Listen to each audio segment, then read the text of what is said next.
Hi everyone, and welcome to Squirrel Pie Productions, my podcast about knitting, spinning, and sewing. My name is Tommi, and you can find me as Dynamite Trujillo on Ravelry and Instagram. You can find my hand-dyed yarn company, Moonstone Dye Works, at moonstonedyeworks.com. Welcome to episode 42 of my podcast. 42 is my favorite number, because Douglas Adams and stuff.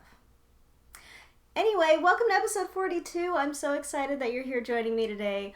Welcome to any new viewers, and a big welcome back to any returning viewers. Thank you so much for joining me. Today is a really rainy Friday in November here on the Northern California coast where I'm coming to you from. It's November. What? I don't even know. But we do have a Ravelry group for this podcast that you should go check out and join if you have not yet. That's where you'll find the show notes for this episode and all previous episodes. It's where you'll find giveaway stuff and knit along stuff, and it's super fun and you should check it out. Okay, so we have a knit along that has ended.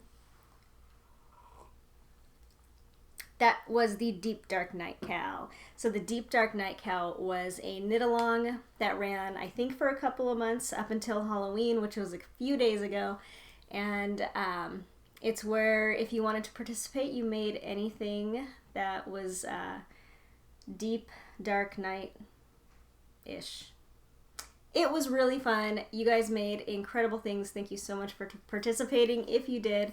And I have a lot of prizes to give away. I'm so excited, you guys. I have like a ton of prizes. So I'm going to announce all the winners right now. If you are not interested in hearing who won, I totally understand, and I will put a timestamp somewhere at the bottom of the screen. That will take you to just after the prize winners are announced. So without further ado, let's talk about who won. So I have it all written down because there are a lot of winners. This is my show notes notebook, by the way, in case you're interested. It's one of these decomposition notebooks that has a bunch of animals on it. Love it. Okay, anyway, to start off, I donated a skein of Moonstone Dye Works in the Undead colorway, which is this right here. This was my Halloween colorway for this year, and to go along with it, I purchased a Sparkle Collective Spooky Cat Pin. So this is going to be a prize package for the first winner, who is, by the way, oh, and I'm wearing my Spooky Cat Pin today. I used random.org. I drew all of the physical prizes from the FO thread, and then I have 2 pattern prizes that I'll talk about later that I drew from the chatter thread. So, first off, the winner of the Moonstone Dye Works Sparkle Collective prize package was post number 92, who is Waipahu, who is Rhonda from Pennsylvania. Congratulations, Rhonda! You won these 2 lovely things. So Rhonda, along with all the other winners, contact me, let me know that you are a winner, give me your physical mailing address and full name, and I will ship a prize out to you. Congratulations, Rhonda. So, next up was this beautiful skein of yarn from Yarn Experiments in the Skeleton colorway. And this is a beautiful black and white speckled yarn.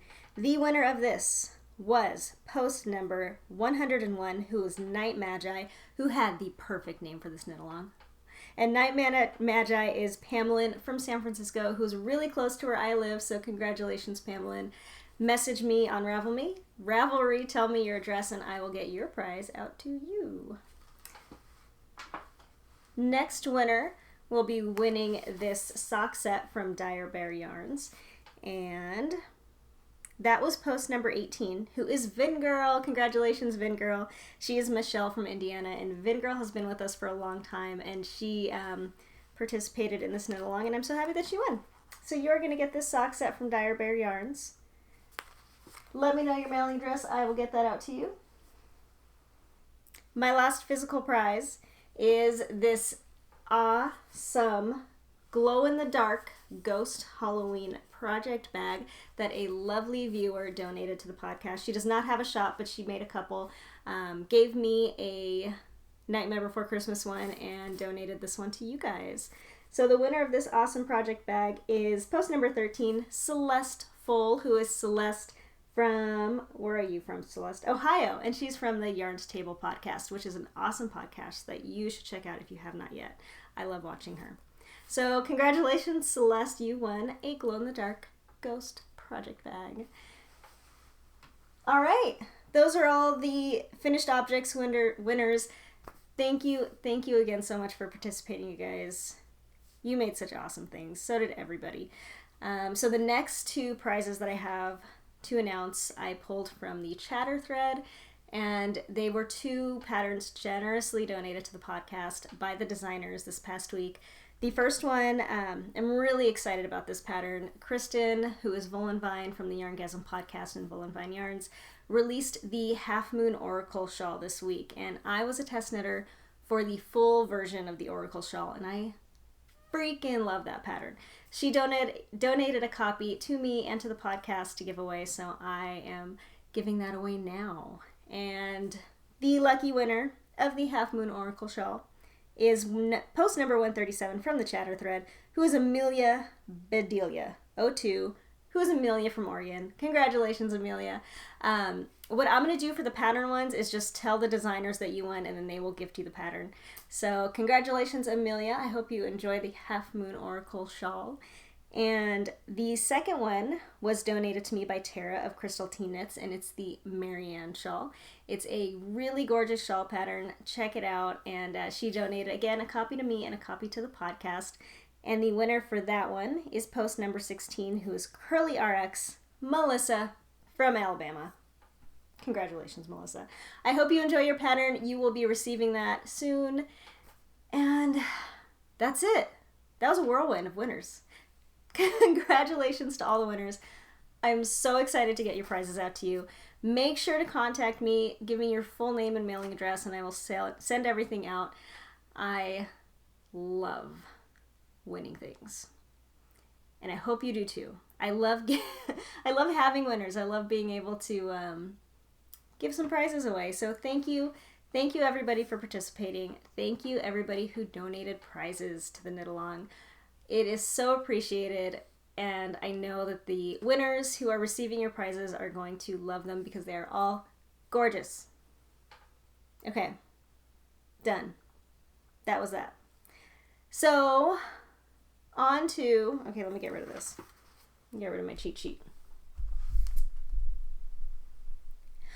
What am I wearing? I am wearing nothing handmade up here except for my little pin. But I am wearing my Halloween skirt, and I made this several months ago, as you may recall. This is my Delphine skirt, which is a Tilly in the Buttons pattern.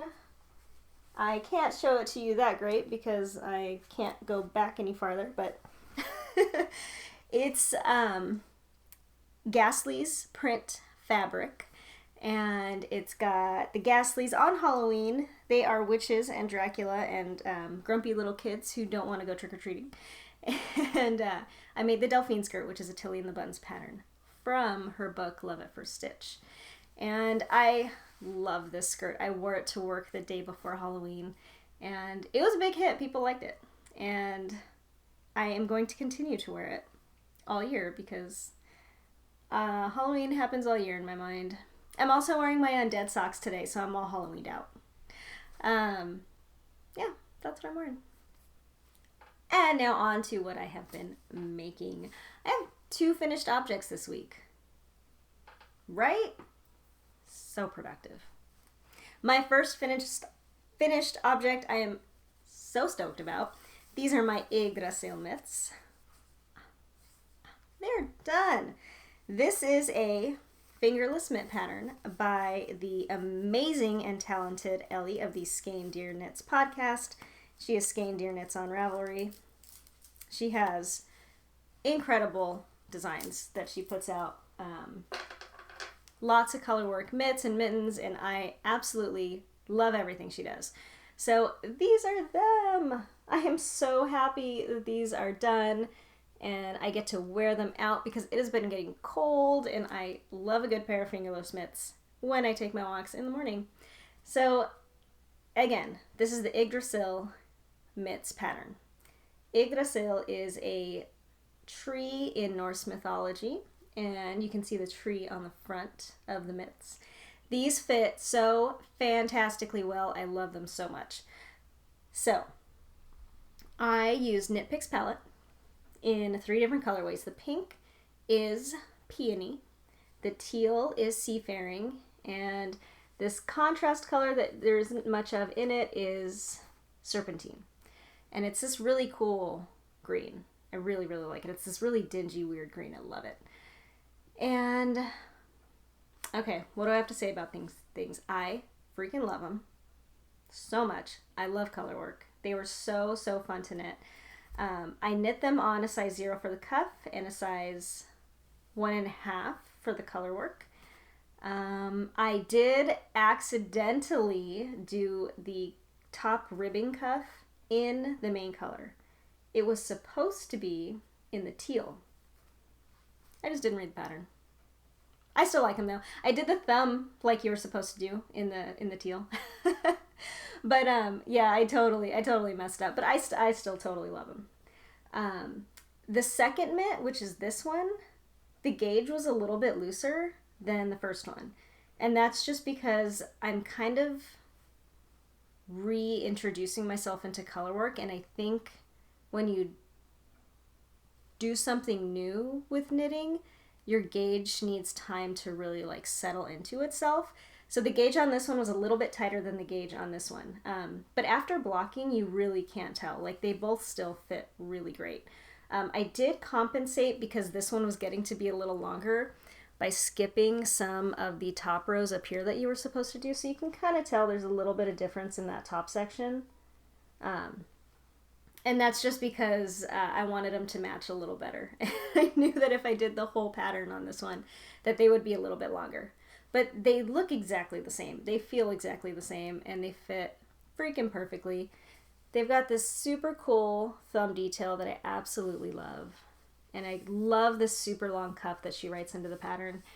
And I just absolutely love these so, so much. I really enjoyed using the Knit Picks palette.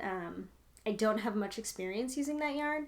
And for color work, it's fantastic. And oh my gosh, you guys, blocking color work, I mean, we all know it. Everybody says it. It does wonders. I mean, everything just evened out and like just settled, you know? All the stitches, all the color work, everything just settled into itself and just became perfect after blocking. I love these mitts so, so much. I can't wait to knit more of Ellie's stuff. I really, really like her design. She's got a deer mitten pattern that I think is coming out sometime this month, and I'm so excited about it. I really, really want to make those. You can see them on her podcast. She shows them a couple times in the last couple of episodes. So, finished object number 1. I'm super excited about these. I love them so much. Finished object number 2 are my spousal socks. What? They're done. I'm so excited these are done.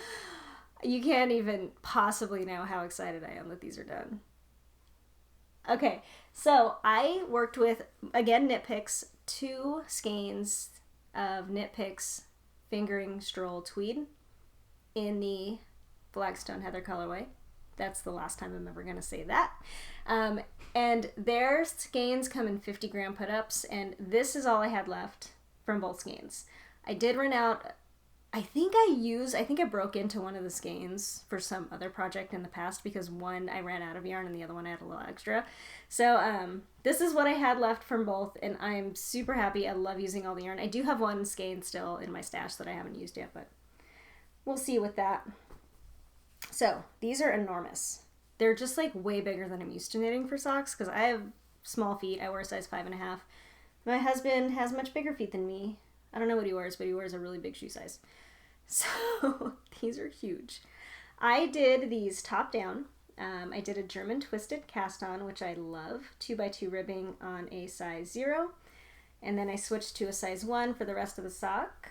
I did this little column of ribbing down the whole thing for both socks. One of them has 70 stitches, the other one has 72. That was a mistake, but it was a happy mistake because one is of his feet is a teeny bit bigger than the other one. So you can differentiate which sock goes on which foot by the ribbing, because the ribbing goes on the outside. I did a slip stitch, heel flap, and gusset, and my very favorite toe, which is the rounded toe with the Kitchener finish.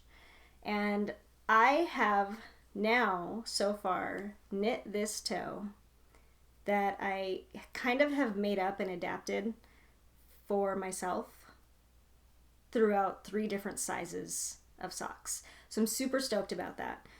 I usually do a size or a 56 stitch count socks for myself, and I knit a pair of socks for my mom once, and those were, I think, like a 64 stitch count, and these are a 72 stitch count. So I have now successfully done this toe on 3 different size socks, which I'm super proud of. I really want to write it all down. I'm considering releasing like a free sock pattern where I just kind of like in pattern form write out my whole formula for socks and what I do in those 3 different sizes. Because now that I know, socks for myself I have memorized, but socks for my mom, socks for my husband, I like the idea of writing it all out so that I have that reference whenever I do socks for both of them. And I don't know, you guys might be interested in this toe written out. The heel that I use is just a crazy standard heel flap and gusset, so I do it a little bit differently though than when I first learned it. I've tweaked it over the years. So I don't know, maybe I'll do that. But anyway, I am so happy these are done. They fit him so well. Like, I almost think they fit him better than my socks fit me. I'm so happy about that. I'm so stoked. And he's pretty impressed because he's never had a pair of hand knit socks before. And he acted pretty impressed at how well they fit. So I am super excited that these are done and they fit him, and I think he's really going to like wearing them. I hope so. So I haven't let him wear them yet. So now he can. And we'll see how it goes. I'll let you know. I'm so excited. So excited that these are done. I did ask him if because now that I've done 1 pair of socks for him, like, I feel more open to doing more because I kind of know what I'm doing and I'm not just like making it up. I asked him if he would be open to crazier colored socks, you know, something not quite so neutral as this. And he said not for now. For now, he wants to stick with neutral, solid colors, and he loves tweed. So we'll see if I knit him another pair of socks in this style, maybe a brown pair. I do have more of this yarn in brown. But one day, I think I'll knit him something else, something variegated or speckled or self-striping, and he'll wear them. He'll totally wear them. He's just being boring, but he'll wear them. All right. I'm super, super happy with my FOs this week. Those were 2 things that, one, I really just wanted to get off the needles, and one I really, really wanted to wear, so I'm so excited to have those done. And those, the socks did not knit up fast. I feel like I've been working on them forever. But those mitts knit up so quickly. That's what I love about color work. It feels so fast. I love it. So, on to my works in progress. Put my bracelet back on. First thing I've been working on, you have seen. It is living in my bag that I like to keep all my cool pins on. It's my Mount Pleasant tee. This is a pattern by Megan Nodecker, and I apologize in the past. I have never said who the designer was on the podcast. I always put it in the down bar because when I'm editing, I'm like, oh, I forgot to tell him who it was again, but it's Megan Nodecker. She's the designer behind this pattern. I love it so far.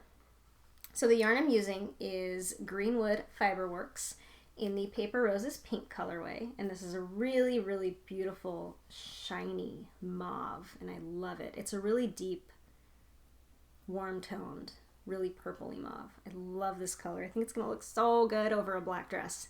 I can't wait. And it's on her Yakety Yak base, which is super wash merino, 60%. 20% yak and 20% silk. And this is my second skein that I did purchase.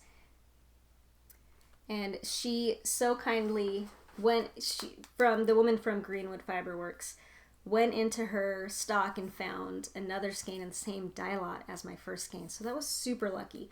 So here's the second skein that hopefully I do break into, because I hate to buy a whole skein of yarn and not use it. But here's my project so far.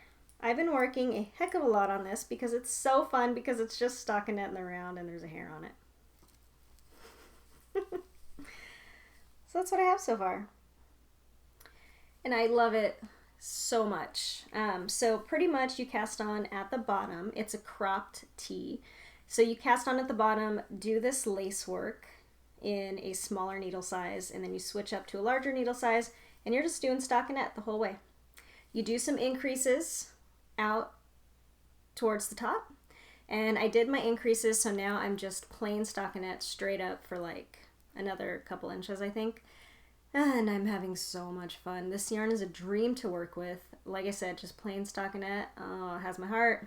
It has my heart. I'm so excited about this project. I love it. And yeah, I've been obsessed with this. This lace work is really beautiful. I think it's gonna look really, really good as the hem. It's this kind of like shell pattern, and it's just super pretty. So I'm excited about this.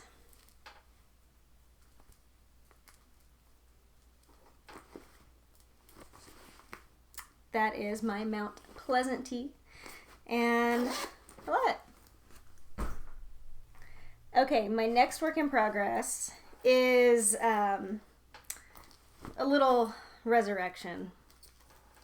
I have been working on my brownstone pullover. Yes, it is back. So the brownstone pullover is a Jared Flood pattern that I am knitting out of Cascade 220 Superwash in navy, and using Cascade 220 Superwash silver gray as the accent color. This is my cowboy sweater that I am knitting for my mother's boyfriend, and it's super boring. It's just not my favorite yarn. It's just stockinette. It's plain stockinette, but the yarn makes it. I love plain stockinette, but when you're doing it in a yarn that's not that exciting to you, I don't know. But anyway, I've gotten back to it because I did promise this sweater to him for Christmas, and now Christmas is less than 2 months away. Sorry to put that out there and put that in your mind, but it's true, and I need to get going on this thing. I really do. He is still really excited about it, and he asks her about it sometimes, and I just need to have this thing done because I know he's really going to love it. So I finished the sleeves. Here are my 2 sleeves. And I am doing this on a size 7. I'm using my Haya interchangeable set. The ribbing is on a size 6, and here is my little accent color. I am calling this my cowboy sweater because he is a big Dallas Cowboys fan, which is a football team, and he wants this sweater to be a Dallas Cowboy sweater. So I'm doing these little accents of silver gray, and then somewhere on the sweater, after it's all done, I'm going to duplicate stitch a star on it, which is their logo, with the silver gray. So I've got my sleeves done, and now I am working on the body. So that's what I have so far. Excuse my hair, what the heck? So I've cast on for the body. I am doing I think the extra large size, and I've got the ribbing on a size 6. I've just finished the ribbing, so I've switched to the size 7 needle that I'm going to be doing the rest of the stockinette in. And I was knitting on this last night when my husband and I were watching Stranger Things, which I love Stranger Things so much. I mean,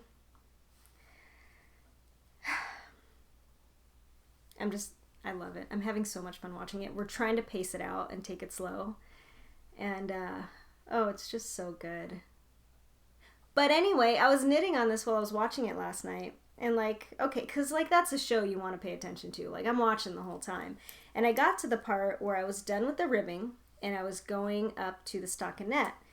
And the pattern calls for an increase row right when you do that, where it's knit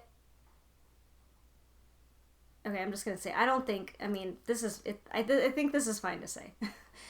So the increase row is knit 9, make 1, all the way around, right? Now, in my mind, I'm thinking, okay, does he want me to knit 9, knit 1 through the front and the back leg of the next stitch, and that's my make 1? Or does he want me to knit 9 and make 1 left or right by picking up a stitch from the lower row? And that's my make 1.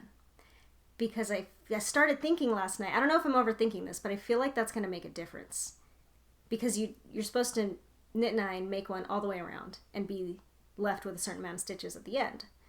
And I feel like knitting 9, knitting 1 through the front and the back loop of the next stitch is going to be like a repeat of 10. Whereas knitting 9 and just picking up 1, making 1 left or right is going to be a repeat of 9, and then you just like create a new stitch, you know what I mean?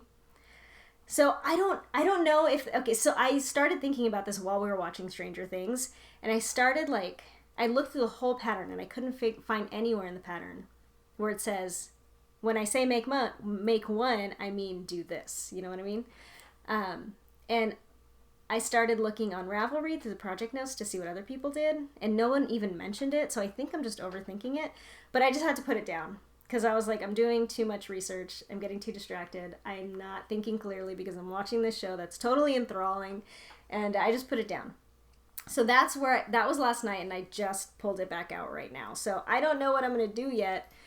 I have to think about it again to see if I am just overthinking it or not. I think I should just go around and do like knit 9, make 1 by knitting front to back. You know what I mean? Like, whatever, who cares? So, and I don't even know if it would make a difference. In my mind, I feel like it makes a difference. Just in where I'm going to end up. And it doesn't say how many times to do that. It just says do it around until you have this many stitches left. So, what if I increase the wrong... I'm overthinking it. It's going to be fine. It's going to be totally fine. But, I mean, I don't know. I do honestly kind of feel like in a pattern, if you're going to tell a knitter to make 1, maybe you should tell them how you want them to make that 1. Because there's different ways. You could do make 1 right, make 1 left, which kind of creates a stitch out of nothing. You could do knit 1 front to back, which uses one of your stitches to create a stitch. Or you could do backwards loop cast on method, which I'm pretty sure you don't do for this one. But still, there's different ways to make 1, and I feel like you should tell the knitter which one you want them to do. But I don't know. Maybe it does somewhere and I'm just missing it. I don't know. I have to look again. I should just do it and like, who cares? Like, it's going to be fine. Either way. So yeah, that's where I am. I've got the ribbing for the bottom of the sweater. I've got the sleeves done, so now I just need to knit up and stockinette, and then join the sleeves, do a yoke, and then there's the shawl collar that I'm going to be doing. And I think as long as I just focus on this thing and do it, it's going to go by really fast because it's worsted weight. It's just stockinette.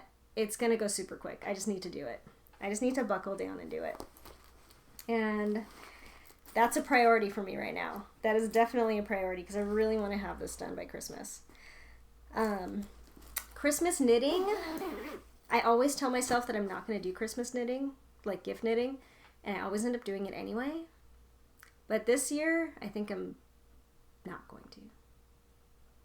We'll see. I don't know. Except for this, because this was promised a year ago, and it's happening. So I hope everybody doesn't get mad that my mother's boyfriend gets something knitted from me, and it's a sweater, and nobody else does. But we'll see. So this is happening. It is coming along. It is going to be done. We're going to do it. We're going to make it happen. And it's not that bad. I'm just being a whiny complainer. I mean, Cascade 220 Superwash is like totally fine to work with. I really do like it. It's just like those socks, you know? It's not for me, so I'm not excited about the color of the yarn, so I just kind of feel like, But I have to be a loving, caring person and just do it. Yes. So that is everything I've been working on. I have been pretty focused this week, which is super exciting. let's see. What next? Favorites. I did not do the Halloween costume that I talked about a little while ago that I was thinking of doing. I was considering making a Halloween costume to be Louise from Bob's Burgers, and I was going to sew a dress and knit a hat, and it was going to be awesome. I didn't do it.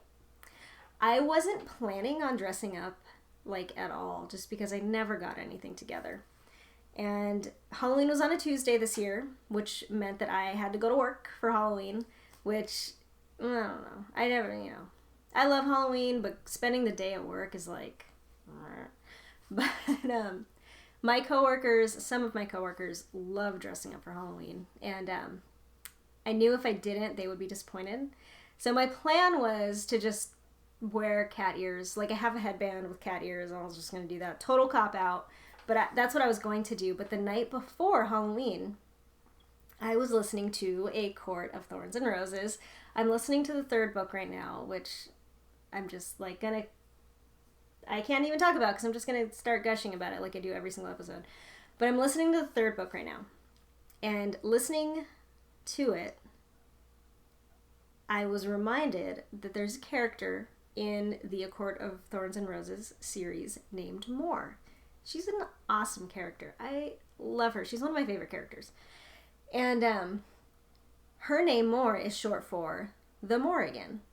Now, the Morrigan itself is a Celtic goddess. The Morrigan is a Celtic goddess of war and death. And the Morrigan has pretty much she can be represented by 3 people, maybe. I really don't know that much about the what do you call it? The mythology behind her, the story behind her, but I do know she's a Celtic goddess of death and war. One of her personifications is a crow. A lot of the stories say, like, she swoops down in battlefields as a crow and takes the soldiers who have died in battle. And, Anyway, the Morrigan herself is used a lot in literature and maybe movies. I'm not really sure. But she's used a lot in culture and pop culture as a character for whatever, thing you're doing. And she is a character in A Court of Thorns and Roses. I haven't really put together yet how the history of the Morrigan itself works into her character in the book. I have a feeling more of it's going to come out later, but it has been referenced that her full name is the Morrigan. So that reminded me, just not even thinking about Halloween, but that started me thinking on this comic book series that I love. I deeply, passionately love. It's called The Wicked and the Divine.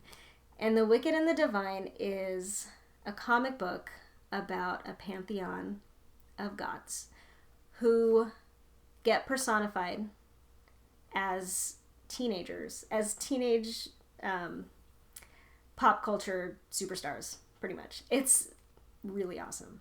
That makes it sound kind of like young adult and maybe kind of lame, but it's the best. It is the best. Anyway, one of the characters in that comic book is the Morrigan, and she is amazing. And back when I was reading that comic book, regularly, I had an inkling of a thought, like one of the Morrigan's personifications, which is, some people pronounce it Babe, but I don't know how it's really pronounced, is redheaded. I'm a redhead. So every time I see a character that's redheaded, I'm like, I could be here for Halloween.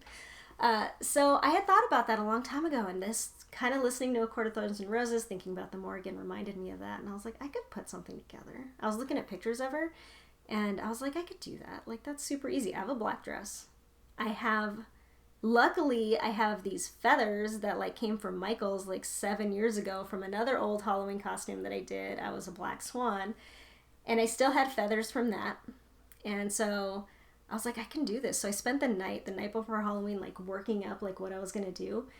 So I was her. I was the Babe version of the Morrigan from The Wicked and the Divine.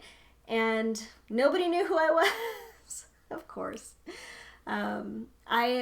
My husband teases me and says I always have to be Halloween I always choose Halloween costumes where just nobody ever knows who I am, because I always choose like these, you know, characters from these things. I choose these references that like normal random people just on the street just like are not gonna get. So nobody knew who I was. Nobody had ever heard of the Morrigan. Nothing. I was just a crow lady, which is fine. So I wore a black dress. I made a little cuff of feathers, of just black feathers. I printed out crows on sticker paper and stuck crows all over my arm, because that's what the character has. She has an arm full of crow tattoos. And they all fell off, so I used tape. So I had crows taped all at my arm all day. And she's got this really beautiful black eye makeup. And I don't have much of a makeup stash, so I did that. I did this black makeup, and I used mascara. I just kind of like... It was so thrown together. It was so janky, but it was fun. I had a really good time being the Morrigan for Halloween. And yeah, I was pretty proud of my Halloween costume. Totally thrown together at the last minute, and I really liked it. Even though nobody knew who I was, I still really liked it. And it was fun going to work dressed up. I work at a dental office, and there's a staff of about 9 of us, and only 4 of us dressed up, which is totally weird because usually everybody dresses up. It was very weird too, because usually a lot of our patients that come in throughout the day are in Halloween costume on Halloween. Not this year. Only 1 patient came in dressed up. And also nobody even cared that I was dressed up. They just looked at me like... Which is weird. Usually people get really excited. Anyway, Halloween was super fun. That night we didn't do anything. We just handed out candy, and it was great. A bunch of little kids dressed up. It was super fun. So that was my Halloween. And my Halloween costume, which I think turned out super good. How was your Halloween? Did you guys do anything? Did you dress up as something freaking awesome? Did you make your costume? Tell me about it. I want to hear. Okay, that is it for this week. Yes. I hope you guys enjoyed watching. I enjoyed being with you today. And if you did like it and you feel like you want to give it like a thumbs up or whatever or something, go for it. Or subscribe if you haven't yet. Comment if you want to. I love hearing from you guys, by the way. I absolutely love getting comments and talking with you and interacting. So do that if you want to. What else? I'm ending this bad. Okay, I'm just going to end it. I'm just going to do it. Have an awesome week. Have an awesome weekend. I hope wherever you are, you're having a great time. And I hope you're knitting, and I hope you're having fun and relaxing and doing amazing things, even if it's nothing. Because that can be the most amazing thing, is doing nothing but knitting. Have fun and stay awesome. Bye, guys.